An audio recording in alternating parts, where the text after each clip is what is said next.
Some of the biggest challenges that brands face in our world, because everything has become so fake or inauthentic, is really the fact that consumers don't trust them.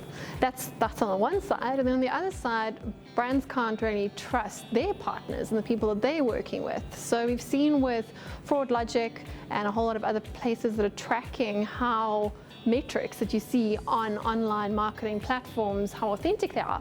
They're actually showing something like 50% of ad impressions are fake and 20% of clicks on a pay-per-click conversion is actually fake. So brands also can't guarantee that they are getting what they pay for. So this distrust definitely goes on both sides.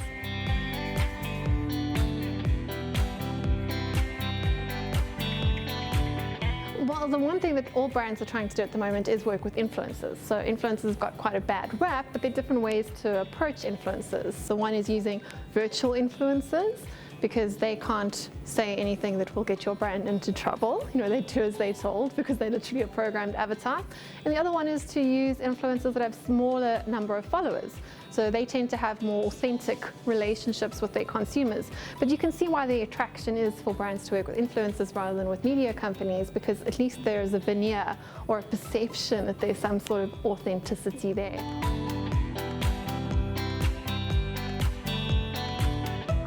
That the trend that businesses have not woken up to yet is this idea of the augmented reality spatial web, because that's something that it seems very futuristic. So it's something that people have sort of left to the side. Virtual reality, or it's for gamers or for teenagers, but that's really not the case. We're really getting to the point where using your cell phones are really going to layer a different layer onto reality, and the world that you see it is not going to be entirely the world that you get.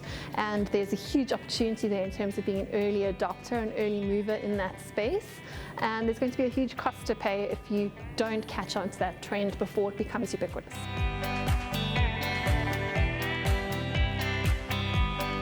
The biggest threat to businesses is to entirely outsource their relationship with their human customers to web-based platforms.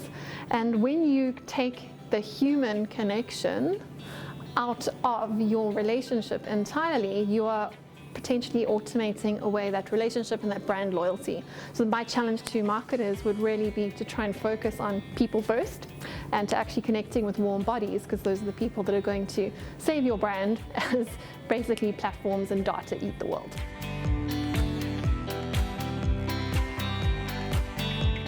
Price diversity is a bit of a curveball trend that we're tracking, and it can be both progressive and regressive. So a progressive example with diversity of prices would be Robin Hood Restaurant.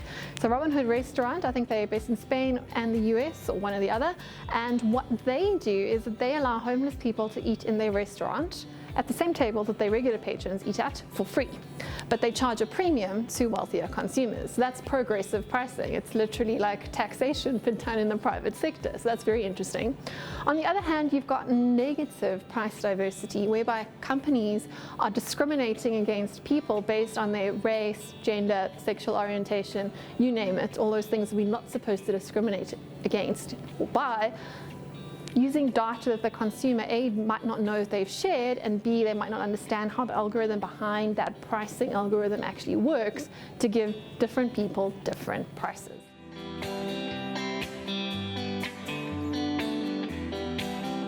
Brands that have built their businesses using data need to watch out, because consumers are waking up to the value that their data has, and they are starting to either demand that brands pay them for their data, or they are just refusing to share their data altogether. So in terms of refusing to share their data altogether, we've seen a huge increase in people using the search engine DuckDuckGo instead of using Google, because DuckDuckGo doesn't collect personal data from you, whereas Google, we all know, really does. And the other thing in terms of consumers actually insisting on being paid for their data, there's quite a cool platform called BitClave that will allow you to get paid for all those ads that you watch, rather than Google getting paid to send you that ad. So consumers are sort of cutting out the big aggregator platforms and your traditional marketing middlemen, and insisting that their data gets them compensated for their own time. And this is being formalized in places like the United States, where the governor of California, Gavin Newsom, has proposed that data be categorized as labor, and that it becomes basically illegal for companies to use consumer data to either sell people product, personalized product, or to trade that data to third third parties that would then sell that data onto a different advertiser, unless that consumer is A, aware that this trade is going on, and B, actually gets paid for it. So data as labor could be quite an interesting trend to watch.